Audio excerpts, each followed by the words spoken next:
जैसे मैंने बताया, जिनको इस तरह की असाध्य बीमारियां हैं, गिलोय एक अद्भुत प्रयोग है आयुर्वेद में। हम लोगों ने बैक्टीरियल और वायरल डिजीज़ के लिए भी और इस तरह की इन्फेक्शन वाले डिजीज़ के लिए भी बहुत सारी जड़ी बूटियों के ऊपर बहुत तरह के एक्सपेरिमेंट किए हैं। हमारे पास जैसा हमने बताया कि बहुत एडवांस लेवल का रिसर्च लैब है। उसमें हम लोगों ने ये प्रयोग किया कि कौन कौन सी जड़ी बूटियाँ हैं जो बहुत सारे रोगों में आराम से प्रयोग की जा सकती हैं। उनमें जो हमने पाया मैं आपको बताना चाहता हूँ। जैसे गिलोय को हम लोगों ने सबसे अद्भुत पाया। टिनोस्फोरा कार्डिफोलिया उसका वानस्पतिक नाम है, और हम गुड़ूची बोलते हैं उसको, अमृतबल्ली बोलते हैं, गिलोय बोलते हैं, गुर्जो बोलते हैं। अलग अलग भाषाओं में अमृतबल्ली के नाम से ज़्यादा भाषाओं में उसका नाम है। तो वह इतना अद्भुत है कि यदि आपको टीबी की बीमारी है, चाहे कैंसर की है, चाहे आपको डायबिटीज़ है, चाहे कोई भी इन्फेक्शन है, या आपको ऐसा है कि पता ही नहीं है कि क्या बीमारी है, घर शरीर में टूटन रहती है, दर्द रहता है या बुखार सा बना रहता है, आप उसको उबाल करके 10 गिलोय काढ़ा आराम से आप पंसारी के यहाँ भी मिल जाएगा, पतंजलि के स्टोर में भी मिल जाएगा। और गिलोय घनबटी बनी हुई, यदि मैं औषधि की बात करूं तो गिलोय घनबटी हमारी बनी हुई आती है, उसको आप 2-2 गोली सुबह शाम सेवन कर लीजिए।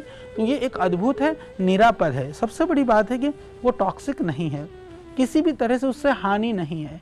बिल्कुल साल भर के बच्चे से लेकर के 90 साल का बुजुर्ग तक निरापद रूप से किसी भी तरह की कोई भी बीमारी हो, उसके कुछ भी आप चिकित्सा ले रहे हों, आप गिलोय बटी ले सकते हैं। इतना ही नहीं, गिलोय घनबटी के लिए मैं आपको बताना चाहता हूँ, जैसे सीजन चेंज हो रहा है या मौसम परिवर्तन के समय किसी भी तरह की इन्फेक्शन वगैरह होने की संभावना रहती है, तो वह भी गिलोय घनबटी से हम रोक सकते हैं।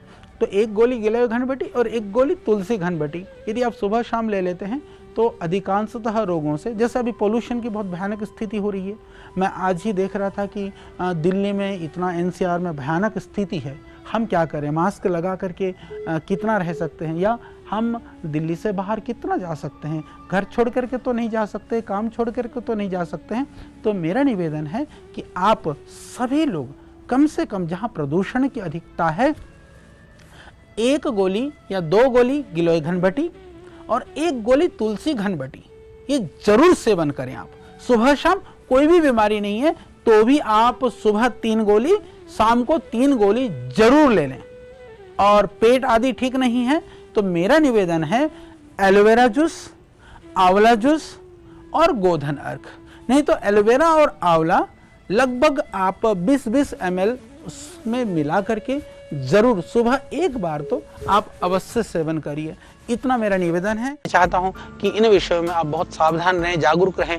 अब हम घृत कुमारी की बात करें, मान लो सब जानते हैं कि एलोवेरा पीने से लीवर ठीक रहता है, डाइजेशन ठीक रहता है, एलोवेरा पीने से चेहरे पर ग्लो आ जाता है। पर मैं आपको बताना चाहता हूँ, यदि इसको एलोवेरा को ताजे एलोवेरा मिले तो उसको काट करके उसके बाहर के पत्तों को अलग करके जो बीच का जो गुद्दा होता है ना, उसको सब्जी की तरह से पका करके भी खा सकते हैं। वो अच्छा लगता है, उससे वायु विकार है, संधिवात है, पेट के रोग हैं, लीवर की प्रॉब्लम्स हैं, वो भी दूर हो जाती है। क्या ये आपको पता था? ये बहुत ही लाभकारी है। और कटे हुए जले हुए स्थान पर यदि एलोवेरा को जेल या उसका रस निकाल कर लगा देते हैं तो फोला नहीं पड़ता है, ब्लड रुक जाता है, जख्म जल्दी भर जाता है, झाई को भर देता है। और आपको तो पता है 4 चम्मच एलोवेरा का जूस, 2 घूंट जो है वो एलोवेरा आपके लिए, पेट के रोगों के लिए, शरीर के विकारों के लिए बहुत ही लाभकारी है। और एलोवेरा जेल पतंजलि ने पहली बार भारतवर्ष में इस तरह की परंपराएं शुरू करी और हमें गर्व है। आज भी पतंजलि का जो एलोवेरा जेल है वो उससे आप अपनी झाइयाँ दूर कर रहे हैं, अपनी कांति बढ़ा रहे हैं, कील मुहासों को ठीक कर रहे हैं। क्योंकि ओरिजिनल तो ओरिजिनल होता है, चाहे कितने भी लोग आ जाए मैदान में, तो हम आपको जो ज्ञान देते हैं वो ओरिजिनल है, असली है, प्राचीन है। और सबसे पहले इस परंपरा को पतंजलि के माध्यम से, पतंजलि के द्वारा बड़े स्तर पर इस देश में देने का प्रयास किया गया है। इसीलिए जो आयुर्वेद यदि हमारे भारतीय संस्कृति, हमारे भारतीय ऋषि परंपराओं का मूल है, तो पतंजलि उस मूल को स्थापित करने वाली मूल संस्था है। इसको आपको कभी नहीं भूलना है। इसलिए पतंजलि को जितनी आप ताकत देंगे, हम इस नॉलेज को, वैज्ञानिक नॉलेज को, प्रामाणिक नॉलेज को, आयुर्वेद की नॉलेज को प्रतिदिन आप तक हम पहुंचाने का प्रयास करेंगे। जैसे हाथ पैरों में जो यदि रुस्कता भी आ जाए तो एलोवेरा जेल लगा लीजिए, तुरंत लाभ हो जाता है। झाइयाँ हो या किसी तरह से निशान हो वो भी मिट जाते हैं। और हमने जैसे कहा कि दालचीनी का थोड़ा पाउडर है, 1 चम्मच शहद। अब कुछ मैं आपको मिश्रित प्रयोग, क्योंकि यदि मैं शहद की बात करूं तो शहद आप जानते हैं कि बहुत ही लाभकारी चीज़ है, तो इसमें दालचीनी में थोड़ा सा शहद मिलाकर यदि आप प्रयोग करते हैं, इससे रोग प्रतिरोधक क्षमता की वृद्धि हो जाती है।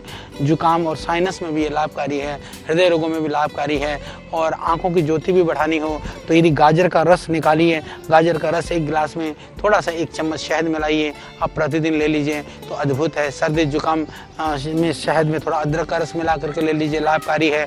काली मिर्च, शहद और अदरक का रस लेने से भी इससे खांसी में, श्वास में, बलगम में, कफ में एकदम लाभ हो जाता है।